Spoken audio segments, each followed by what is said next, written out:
I really believe in this science, and I think that when we think about closing the gap for Aboriginal and Torres Strait Islander people, you have to think that genomics can play a part in that.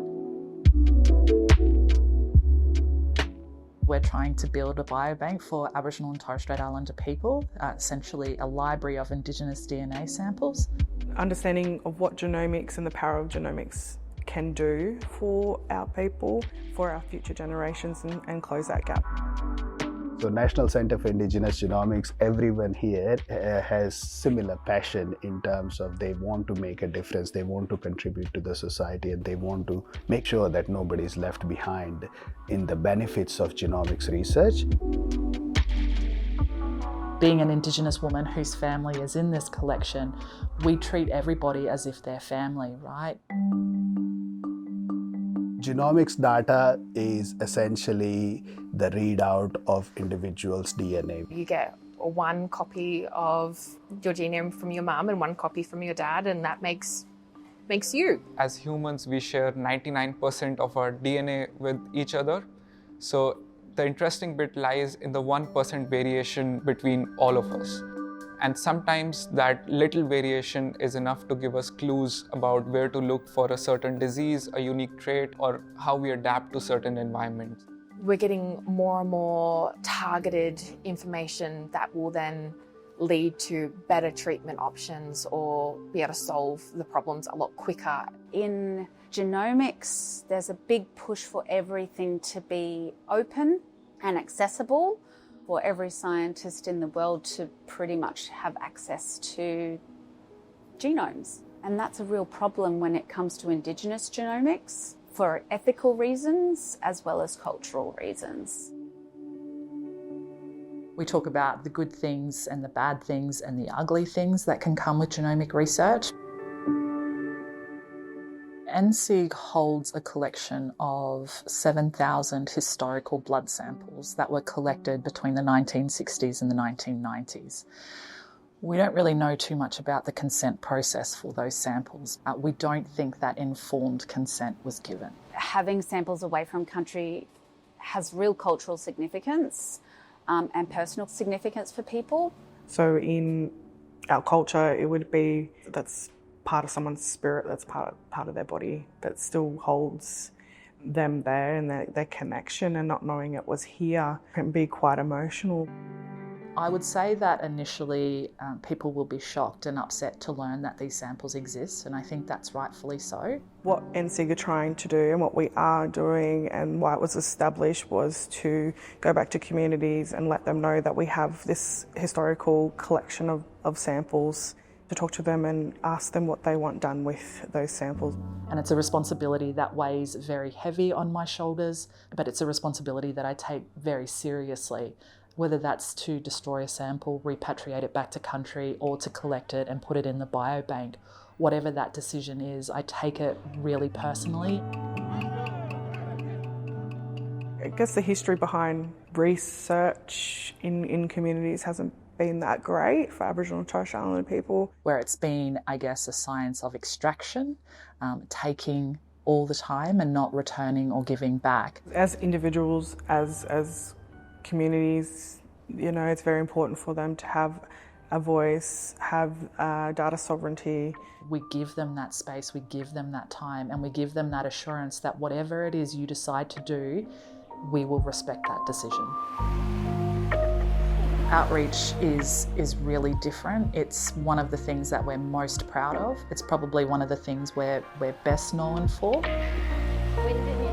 This data must be understood in the context, and the priorities of communities who have given us the data must be at the core of it. I love going to community. It fills my cup. I love being on the ground talking to Aboriginal and Torres Strait Islander people about genomics. I love hearing people's stories, and I love watching them take ownership and really think about what it is that's right for them and their families and their communities. I think that's a big part of it. Not so much the talking about genomics, it's sitting there and listening to their stories, listening to their opinions and understanding where they're coming from. We really try to invest a lot of time in having open and honest conversations with people about what it would mean to be a part of this research. So genomics data is very powerful in not only diagnosing and treating a disease, but also in the future it will be powerful in predictive work as well.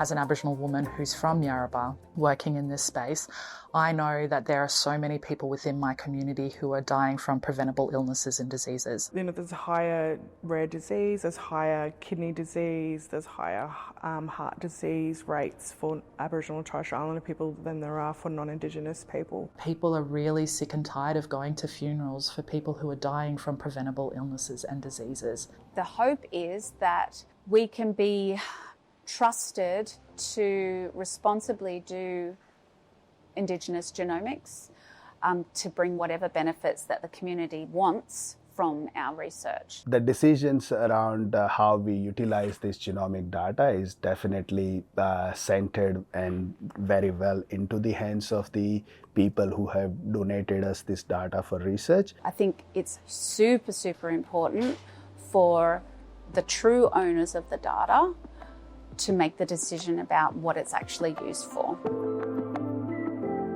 When we talk about genomics, our Aboriginal communities are already thinking about genomics and DNA, right? And it's not in the language that scientists would use, but we look at it through our kinship system or our moiety systems. They understand it straight away. They know because they've already developed that knowledge. So it's really interesting when you go into communities and you're like, oh, we're talking about genomics and genetics, and they're like, oh, is that like our kinship system about who we can marry and who we can't marry? That tells us that the knowledge is there.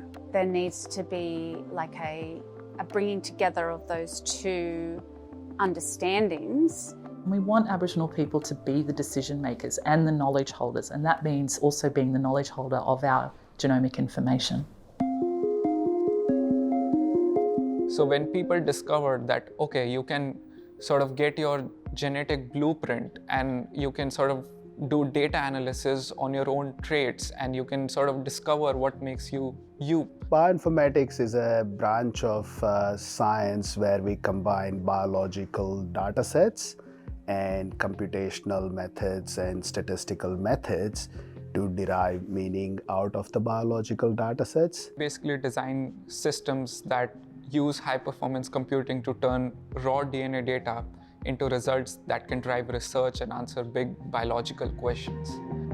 It's like waking up every day and trying to solve a never-ending puzzle that no one in the world has ever done. We lie at the intersection of biology, computational science, statistics, and even to an extent, mathematics as well.